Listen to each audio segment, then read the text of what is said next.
Salam sejahtera, terima kasih karena bersama dengan saya di Nazlin Unity Channel. Parti pertama yang tumbang, parti pertama yang tumpas dalam PRN 17 Sabah sebelum pilihan raya bermula kini sudah diketahui. Nak tahu siapa? Perikatan Nasional. Nak tahu kenapa? Nanti aku hurai kepada Anda semua. Tuan-tuan dan puan-puan sekalian, amatlah mengejutkan apabila seorang pemimpin daripada parti yang dikatakan parti yang membawa ideologi paling mulia kini membuat satu kenyataan yang betul-betul merendah-rendahkan rakyat di negeri Sabah. Kenyataan beliau berkait dengan roti gardenia digunakan untuk kempen di Sabah. Hanya dengan roti gardenia boleh boleh mempengaruhi kempen di Sabah, satu kenyataan yang betul-betul memalukan.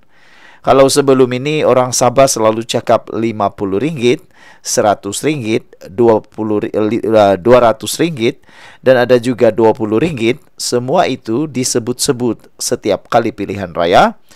Kini roti gardenia pula yang tak sampai RM10 itu dijajah.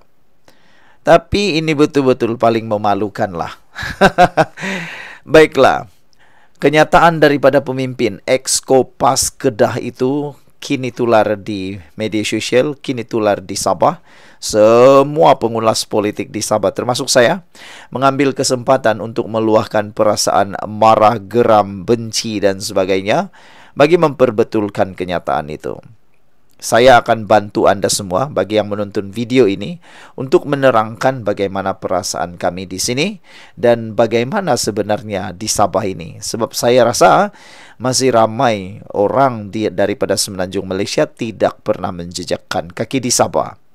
Tuan-tuan dan puan-puan sekalian, saya nak bagi tahu satu perkara dulu, yaitu Perikatan Nasional selepas isu atau kenyataan panas ini tular di media sosial, bolehlah dikata, boleh pulang sudahlah. Kalau dalam bahasa Sabahan yang kasar sedikit, kita boleh cakap, boleh pulang sudah. Tak perlulah bertanding lagi di Sabah. Itu komen netizen. 90% netizen di ruangan media sosial sekarang ini mengucapkan selamat tinggal kepada Perikatan Nasional dan menghalau Perikatan Nasional. Pulanglah, kata netizen. Kami awal-awal lagi sudah tidak mahu memilih kamu. Jadi itu sebabnya Perikatan Nasional adalah parti pertama yang tumbang dalam pilihan raya negeri Sabah.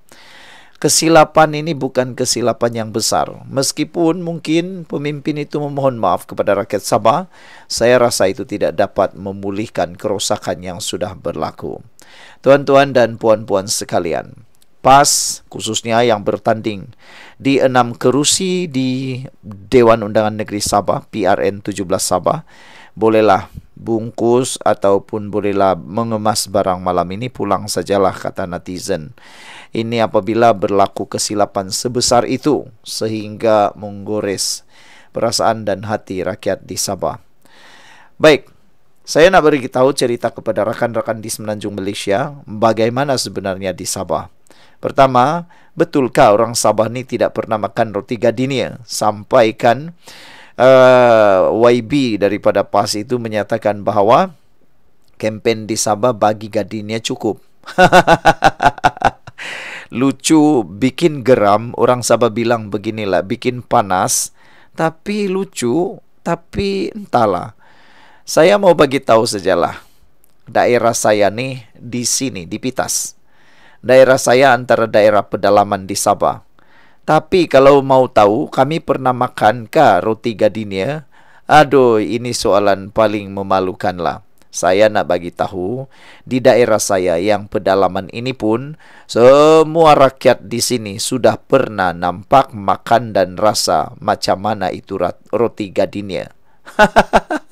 Jadi, YB PAS yang menyebut tentang roti gardenia itu, silap-silap hari bulan, dia tak pernah pergi Sabah pun. Saya mencabar dia lah, datang ke Pitas, tengok macam mana keadaan di Pitas, cari roti gardenia di Pitas. Roti gardenia di Pitas tidaklah berlambak-lambak. Tidaklah, itu bohong kan. Tapi roti gardenia boleh didapati di daerah Pitas. Itu yang pertama. Yang kedua, tuan-tuan dan puan-puan sekalian, kalau Anda fikir di Sabah ini masih lagi boleh digadaikan maruah kita, digadaikan kita punya undi, boleh dibeli dengan nilai sebungkus roti gardenia, itu mungkin pandangan yang tidak tepat 100%. Ya mungkin ada 2-3%, tapi pandangan itu betul-betul salah. Untuk makluman Anda semua, kami di Sabah, kami punya undi lebih mahal daripada sebungkus roti gardenia. Kalau dulu, ya mungkin kita boleh dipancing undi dengan nilai sebungkus roti kah, sekampit beras kah, setin sardin kah, itu dulu. Sekarang rakyat di Sabah, menurut netizen yang marah di media sosial, kata mereka, kami di Sabah pun ramai sudah bijak pandai tahu, bukan lagi macam dulu-dulu. Kami di Sabah ada juga jalan berkembar, ada lebuh raya sudah. Jadi kami rasa malulah, kata rakan-rakan di dalam media sosial. Mereka malu dengan dakwaan daripada, kenyataan daripada adun PAS tersebut. Tuan-tuan dan puan-puan sekalian, bagi Anda yang belum pernah pergi ke Sabah, jomlah datang ke Sabah. Di Sabah kita bukanlah miskin sangat. Satu ketika dahulu ketika saya bersekolah di University Science Malaysia, ada juga rakan-rakan yang bertanya. Pada waktu itu lebih kurang dalam 20 tahun yang lepas. Mereka bertanya, betulkah orang Sabah ni ada lagi yang masih tinggal di pedalaman dan tinggal atas pokok? Soalan itu tidak salah. Itu bukan soalan menghina, itu soalan bertanya. Sebab banyak cerita-cerita yang tidak betul tentang Sabah. Jadi saya perbetulkan. Kami di Sabah tiada satupun orang lagi yang tinggal di atas pokok. Sejak puluhan ratusan tahun mungkinlah, boleh kata begitu. Sejak saya lahir belum pernah saya dengar orang tinggal di atas pokok di Sabah.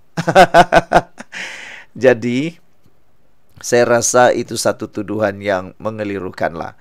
Di Sabah sudah ada banyak kemajuan. Kalau sekadar roti gardenia itu tidak juga lah berlambak. Orang Sabah cakap ndaklah juga berlambak. Tapi kalau sekadar roti gardenia, kami boleh hantar ke rumah YB Kedah, Exco Kedah yang membuat kenyataan itu.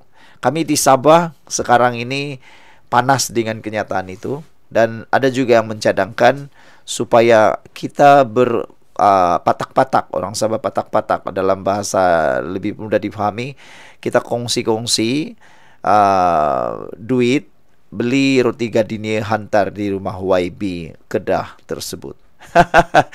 Walau bagaimanapun, kita marah macam manapun, kita masih lagi mengekalkan keamanan. Marah macam manapun, kita memaafkan dia. Tapi boleh maafkan, kita memang maafkan. Cuma satu, nak undi, minta ampunlah.